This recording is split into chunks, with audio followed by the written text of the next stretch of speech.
guys, welcome to Windsome Cottage Garden. My name is Hannah and I'm so glad that you decided to join me today. I have been working on planting out our vegetable garden and getting drip set up for quite some time. It's a big project because if you missed a video, we added 5 raised vegetable gardens to my new home garden. I'll link the video where we built them below if you want to check that out. And I kind of forgot how much work adding drip is to them.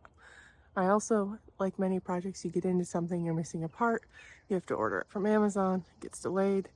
Well, I tried to go get it at the hardware store, they didn't have it, so then I had to order it from Amazon. It got delayed, finally got the last piece, and everything is planted just in time for Memorial Day. Now, this is a project that I've been working on a little bit and often, especially overnight as parts have come in, and there's been multiple nights that I've worked kind of beyond dark just to kind of get it done in the time I had during the work week. So I'm going to show you the process sped up and then we'll come and talk about the drip system and the varieties a little bit more.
she is. It's early in the morning and the sun is just well, not just. The sun is clearing the trees and these guys are about to get their large dose of sunlight for the day.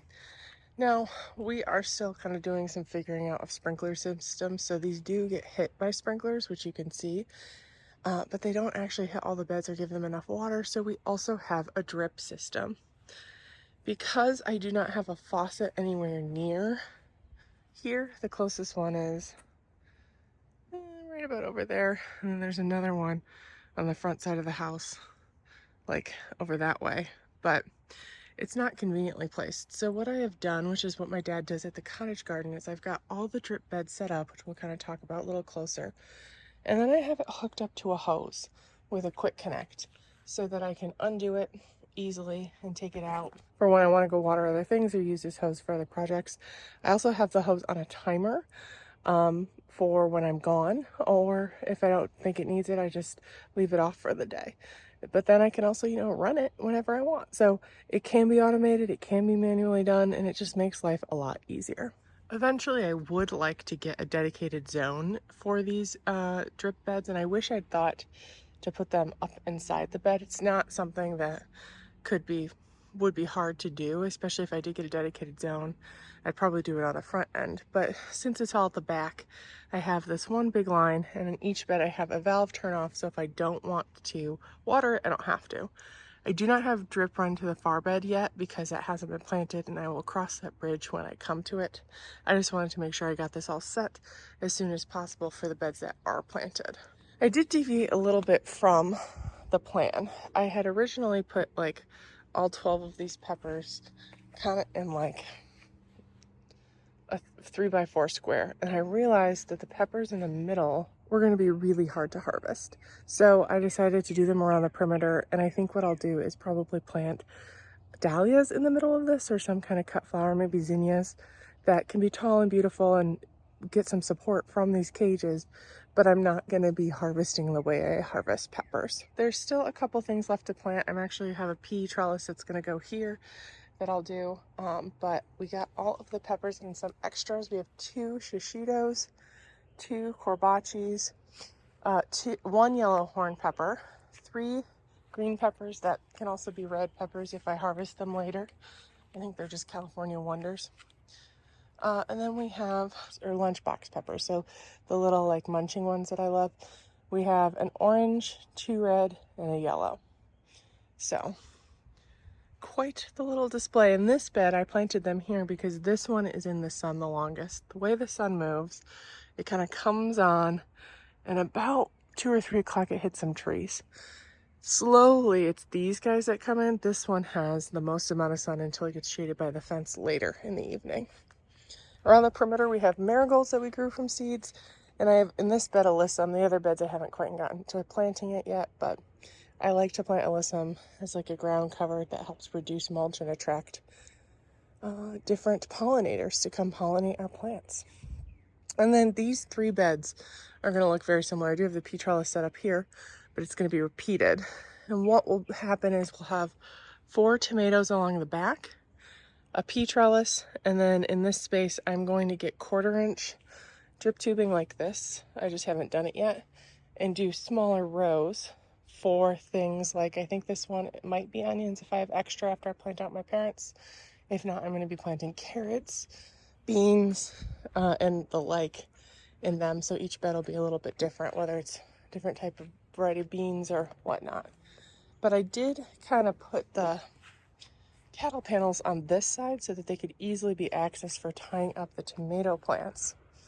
And this bed right here is a blueberry cherry tomato, a San Marzano, 2 Paul Robesons, one of which, I don't know if you can see this, there is, as it turns out, a sprinkler there, and the first day it ran, it severed my tomato. I quick grabbed it and popped it in water, and I had an extra that I was going to give my mom.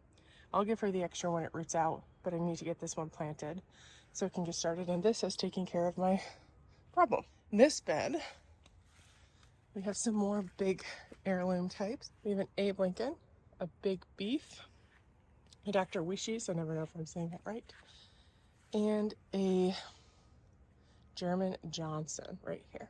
And then finally, the tomato bed that gets a little less sun than the others, I put my cherry tomatoes because they're going to be prolific anyway. And we have a sun gold, a blue cream, a super sweet 100, and a Jasper cherry tomato. Though I did have one of the other cherry tomatoes down there, most of them. They're all right here and can just go crazy. I think I'm going to use this for potatoes. I have some that have gone to seed. And it's got like a nice deep soil reservoir, but I'm not sure how easy it would be to harvest, so I haven't completely pulled the trigger on that yet.